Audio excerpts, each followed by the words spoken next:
तीन सखियाँ। पड़ोसन को दामिनी के दोस्तों से क्या दिक्कत थी। अपनी नई नई गृहस्थी सजा संवार कर गंगा, दामिनी और कृष्णा सोफे पर ही पसर गई। गंगा ने कहा, चलो भाई, अब शुरू करते हैं नया जीवन। Best of luck. Same to you, Damini ने कहा। तो कृष्णा कहने लगी, शुरुआत कुछ शानदार होनी चाहिए। डिनर करने बाहर चले, 2 दिन से अब फुर्सत मिली है। गंगा ने कहा, हाँ ठीक है, 7 बज रहे हैं दामिनी, कल तुम्हें ऑफिस भी जाना है।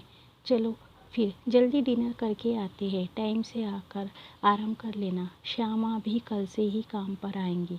बोलो कहाँ चलना है। दामिनी ने कहा, शिव सागर चलते हैं। कृष्णा ने कहा, नहीं, फ्यूज़न ढाबा चलते हैं। गंगा ने कहा, नज़दीकी बारबेक्यू नेशन चलते हैं।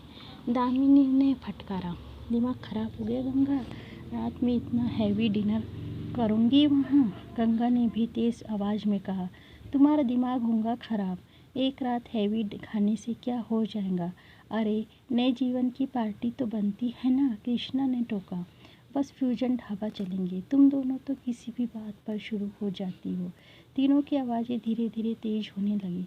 अभी 2 दिन पहले ही तो इस तुलसीधाम सोसाइटी में तीनों ने 4 बेडरूम का फ्लैट किराए पर लिया था और अभी घर का सामान संभाल कर फ्री हुई थी। तीनों की आवाज़ें तेज होते ही फ्लैट की डोरबेल बजी। तीनों चुप हो गए, एक दूसरे को देखा। कृष्णा ने कहा, यह कोई सीरियल नहीं है। डोरबेल बजते ही एक दूसरे की तरफ देखने की बजाय दरवाज़ा खोलो। अच्छा, मैं ही देखती हूँ। कृष्णा ने दरवाज़ा खोला। एक महिला खड़ी थी, गंभीर स्वर में बोली, मैं आपके बराबर वाले फ्लैट में रहती हूँ। कुछ शोर सा हो रहा था। आप लोग नई आई है, कुछ प्रॉब्लम है क्या? मैं कुछ हेल्प करूँ? इतने में दामिनी और गंगा भी दरवाजे के पास आकर खड़ी हो गई। गंगा ने हाथ जोड़ते हुए कहा, बहुत बहुत धन्यवाद। हमारे यहाँ तो अक्सर यहाँ शोर होता रहेगा, आप चिंता ना करें, हम लोग मज़े में हैं। महिला चुपचाप चली गई। दरवाज़ा बंद कर तीनों खिलखिलाकर हंस पड़ी।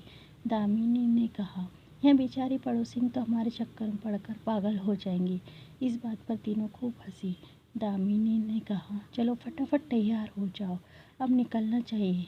तीनों अपने बेडरूम में तैयार होने लगी। दामिनी ने तैयार होकर फिर पूछा, कहाँ कर रहे हैं डिनर?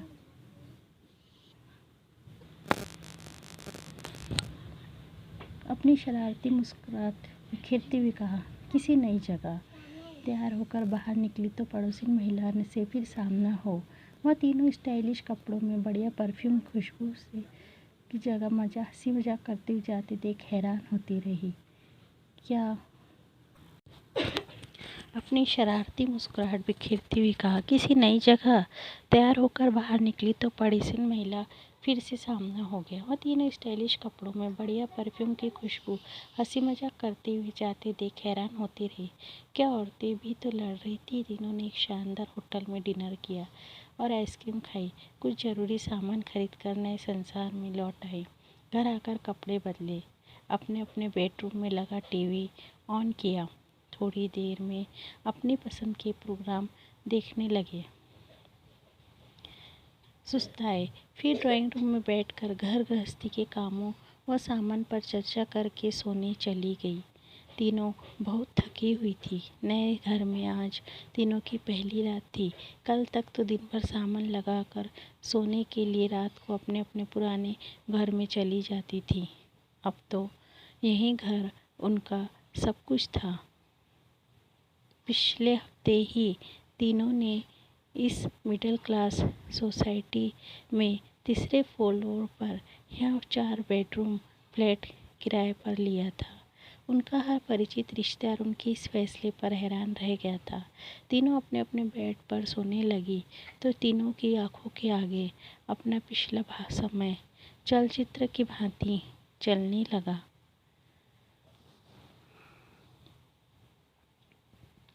पिछले हफ्ते तक जीवन एक पॉश सोसाइटी में बिताया था, पर बिल्डिंग अलग अलग थी। तीनों सोसाइटी की ही एक किटी पार्टी की सदस्य भी थी, जिसमें 25 साल से लेकर उनकी उम्र तक की 15 सदस्य थी। किटी में ही तीनों का ध्यान एक दूसरे की तरफ गया था। तीनों के विचार, तौर तरीके, स्वभाव, व्यवहार एक दूसरे से खूब मेल खाते थे।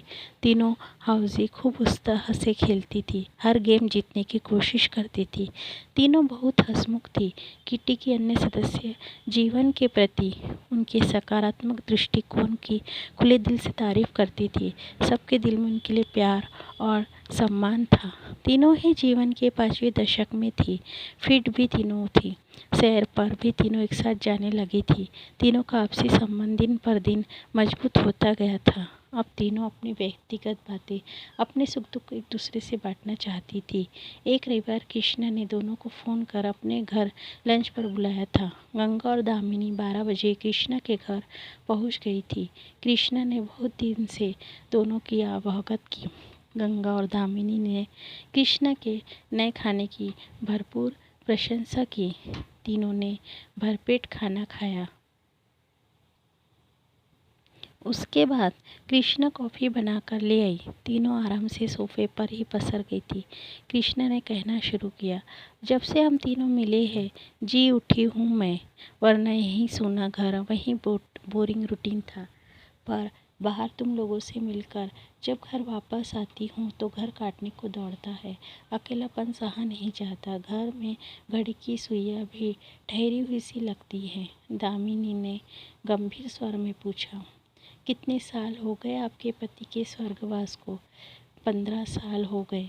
एक ही बेटी है जो ऑस्ट्रेलिया में पति और बच्चों के साथ रहती है। साल 2 साल में कभी वहाँ आ जाती है, कभी मैं चक्कर लगा आती हूँ बस। गंगा ने भी अपने बारे में बताया, मेरा भी जीवन ऐसे ही है। आलोक से तलाक के बाद अकेली ही दामिनी ने पूछा, तलाक क्यों हो गया था? कितने साल हो गए? आलोक से विवाह के 2 साल बाद ही तलाक हो गया था।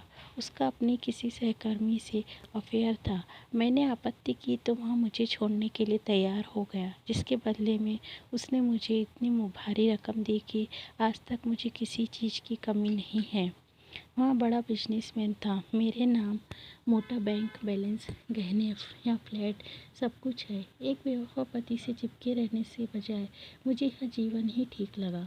मैं भी अब पूरी आज़ादी से जी रही हूँ, पर मेरा धीरे धीरे सब रिश्तेदारों से भी मन खराब होता गया। न उनके ताने सुनना चाहती थी, न हमदर्दी की बातें। इसलिए मैंने सबको अपने से दूर कर लिया। अकेलापन अब बहुत खलता, पर क्या कर सकते हैं? तुम बताओ दामिनी, तुमने शादी क्यों नहीं की? दामिनी ने एक ठंडी सांस लेकर बताना शुरू किया, पिता नहीं रहे तो चाहे अनचाहे घर की सारी जिम्मेदारी मेरे ऊपर आती गई। मैं बड़ी थी, मैंने खुद पढ़ने लिखने में बहुत मेहनत की। दोनों छोटे भाइयों को पढ़ाया लिखाया, माँ की देखभाल की। माँ और भाइयों को संभालने में काफ़ी उम्र निकल गई। वे भी मेरी विवाह के टॉपिक से बचते रहे। एक बार उम्र निकल गई तो विवाह का ख्याल मैंने भी छोड़ दिया। अब माँ तो रही नहीं। दोनों भाई अपने अपने परिवार के साथ विदेश में बस गए। मैं एक मल्टीनेशनल कंपनी में ऊंचे पद पर हूँ। रुपए पैसे की कमी तो नहीं है, पर अकेलापन खलने लगा है। इसी साल मैं 50 की हो रही हूँ, पर जीवन को तो मैं रोते रोते नहीं जीना चाहती।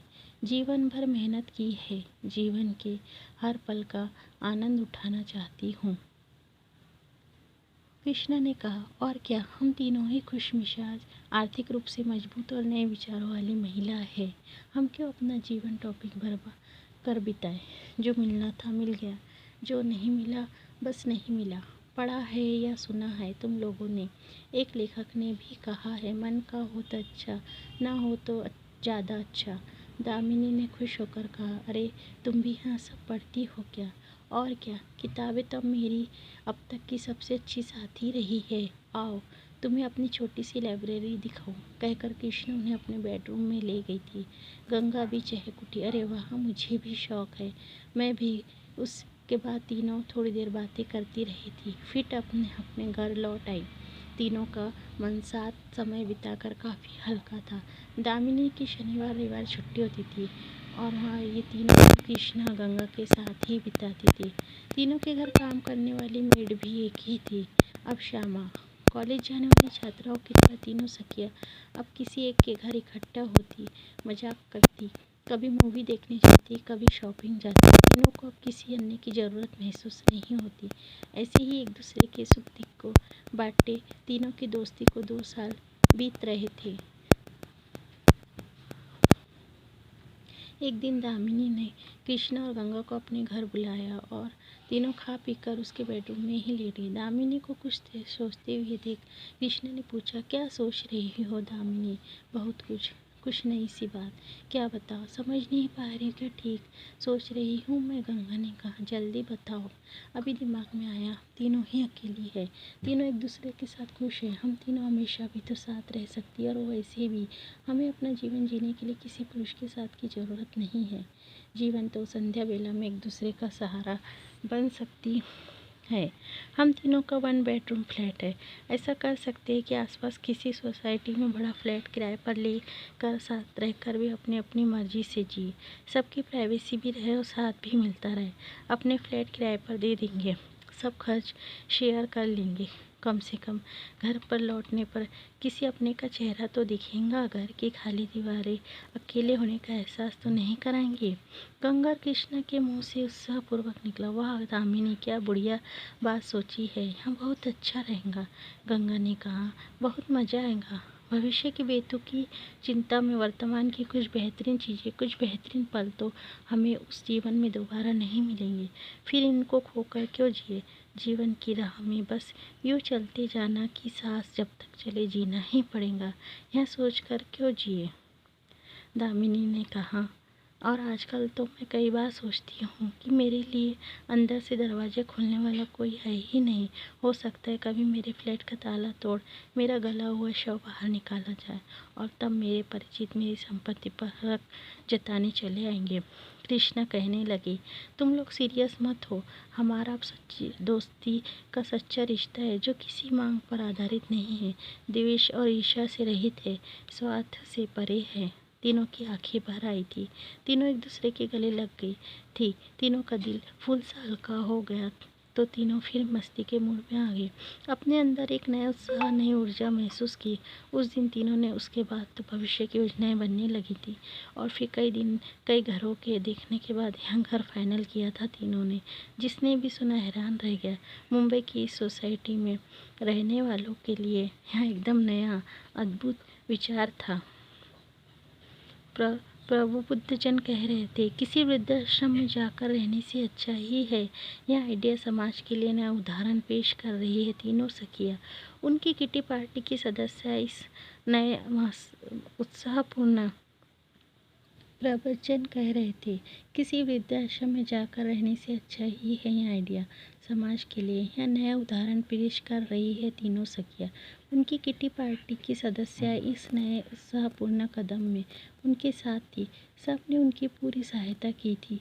समाज के लिए एक नई मिसाल कायम करके तीनों ही अतीत वर्तमान में गोते लगाती हुई बेफिक्री की नींद में डूब चुकी थी। यदि आपको यह कहानी अच्छी लगी हो तो प्लीज़ लाइक और शेयर कीजिए। 3 सखियाँ। पड़ोसन को दामिनी के दोस्तों से क्या दिक्कत?